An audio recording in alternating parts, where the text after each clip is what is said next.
Hey friends, Rob Phoenix Hexameister here. Hope you're all doing well. I have a lot to say tonight.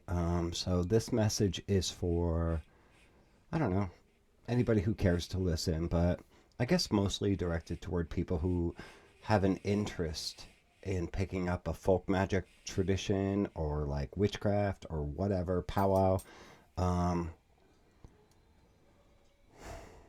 it's really important to understand what the modern history of magic is in our country here in the United States. In the 1960s saw an explosion in um,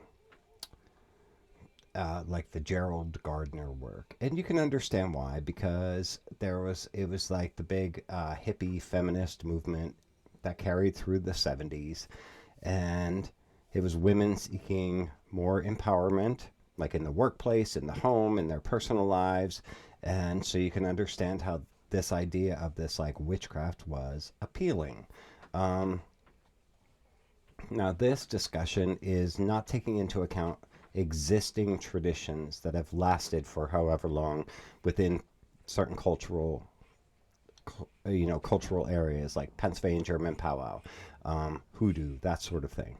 And so this witchcraft craze really spoke to the feminist movement, and they really embraced that.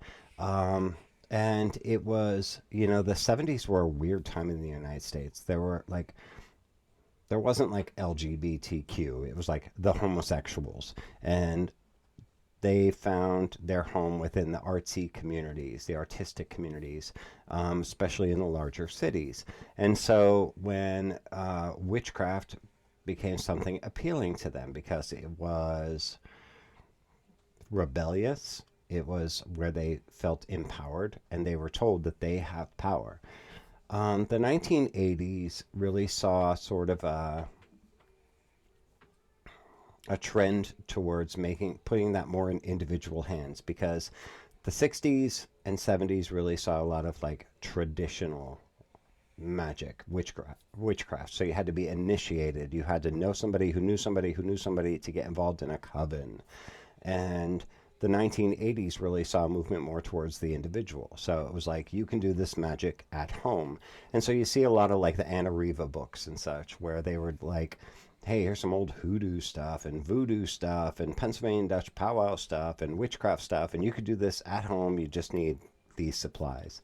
And then you saw things like Scott Cunningham books like The Solitary Witch and such, and eclecticism in folk magic. The New Age movement really like exploded in the late 80s and the 90s. And then, so with that became an explosion of interest in books like anything published by Llewellyn. So anybody and everybody in the 1990s was able to publish a book about magic. So I was a teenager growing into my 20s in the late 80s, early 90s.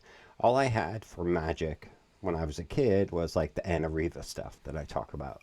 Um, so growing, in the early 1990s, I still had a Christian mindset, but um, I just didn't know. I wanted something. I needed some personal empowerment.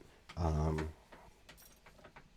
my life was shit, and I wanted some power. And I had heard of powwowing, and then all of a sudden this book comes across my field of vision, the Raymond Buckland Complete Book of Witchcraft, the big blue book. And like, it introduced witchcraft as a religion, and that didn't make any sense to me at all. And but I was enthralled by it. I was mesmerized and fascinated with it. So you have to understand what the world was like then. Like in the early 1990s, of course, there was no internet. People didn't have cell phones or anything. Um, so all we had were bookstores and libraries, and the it was a different type of economy then. Like people my age, like in late teens and such, we didn't necessarily have money or spending money, and so especially in like small town America, it was like access to these books was very limited. Um, So when we got them, we treasured them. We shared them with our friends. And, you get together with your friends and you do these rituals and such that are found in these books, not really knowing what you're doing, not really believing all of it, not really following all the steps to take to get there, but, you did what you could do. Um, the 1990s, because of this explosion of witchcraft, it also saw the explosion of um, every other, like every author wrote about different cultures. Like there was like Celtic Wicca, Norse Wicca, Egyptian Wicca. Everything was based on this like Wicca format, and then everybody was writing books published through like Llewellyn and such, mostly Llewellyn, and they were basically just Wicca, like with a different veneer of some sort of like culture over top of it. And everybody just thought, hey, that's history. That's real. That's what it was. And then, of course, the Mist of Babylon books became very popular. And so people just thought that was history. Margaret Murray was still not disproven. So everybody believed her writings. Um, so the 1990s was like the decade of misinformation, and so much misinformation went out there and just really colored like what people were doing, what people were believing and practicing and such. um, we all fell prey to it. The misinformation was just like there was more misinformation, more false information, lies and made up shit than there was actual like academic work. That would come later. The end of the 90s, and beginning of the 2000s saw really the rise of more established traditions like Wicca traditions and the Covenant of the Goddess and the Druid traditions and things of that nature. I don't know. It was an interesting time, but it was also a time of community. And there were things like, even I in the late 90s helped organize a pagan pride festival. Like, that's not a thing anymore, but that was a thing. People came together because the internet was still weak then. It was still not really a thing. Like, I had in the late 90s something called web TV. It was kind of like the internet on my TV somehow. I don't even remember how it worked, but um, that's how I met other people. And there was something called the Witch's Voice, this Witchvox website, which was a really great resource. But I was also becoming more interested in powwowing, and Pennsylvania Dutch powwowing in particular. I was a member of a witchcraft tradition, and I had become a third degree in that tradition. I am so sorry. The dogs are being loud. Quick pause. So I was actually kind of feeling what most people were feeling in the early 2000s. This shift to more like actual cultural traditions, because a lot of the information that we had been given the previous decade didn't seem to stand up to historical scrutiny. And now that the internet exploded on the scene, we had access to all this information and historical information and things that we did not have access to previously. So people were starting to question like the validity of what we had learned and been told in the 90s. And there was this huge shift away from like the Wicca groups and the Druid groups into like hoodoo and Santeria and powwow and voodoo and more established cultural traditions, because the information was out there and people could access it better. By 2010, the academics had finally come to the forefront, and academia really kind of took over the magical community. And so we started getting a lot more like actual proper information, proper cultural information, proper historic information. What people once believed to be true was completely discredited by the academics. And so really like 2010, around that time, was such a turning point for the quote unquote magical community.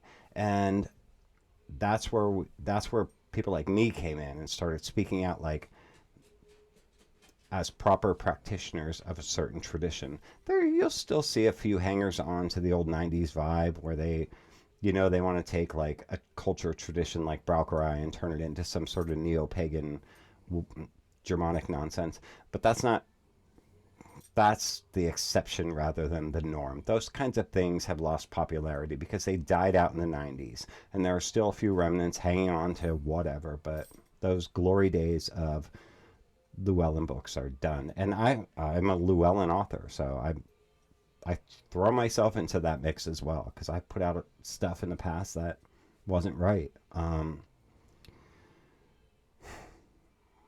As an oldster now in the quote unquote magical community, I mean, I'm in my 50s now. I'm an old man. And I think people like us have a responsibility to put proper information out there to guide the younger people and say, that's great. You're interested in this. Let me set you on the right path. Like, if it was published before the year 2000 by Llewellyn, take it with a grain of salt.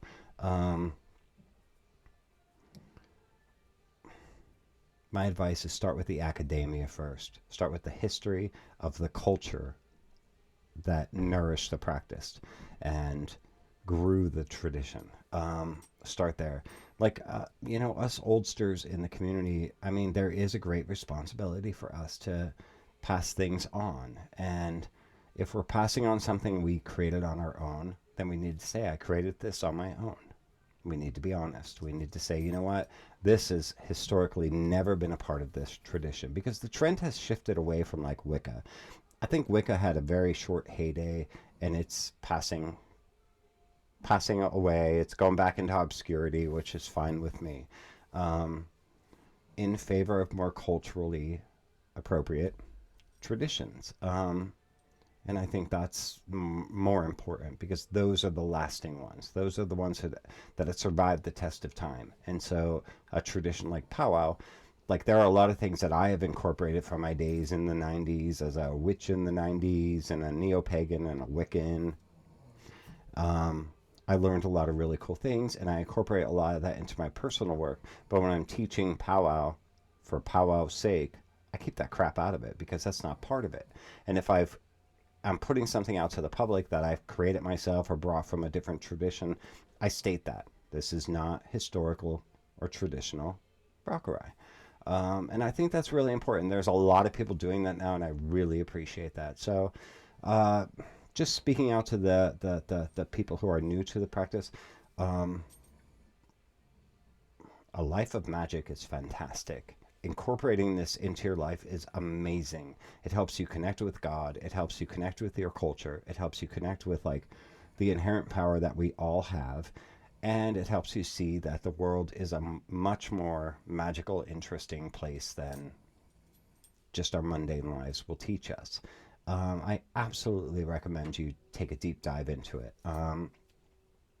Just remember that truth matters, history matters, and the culture matters. And the truth of that culture is very, very important.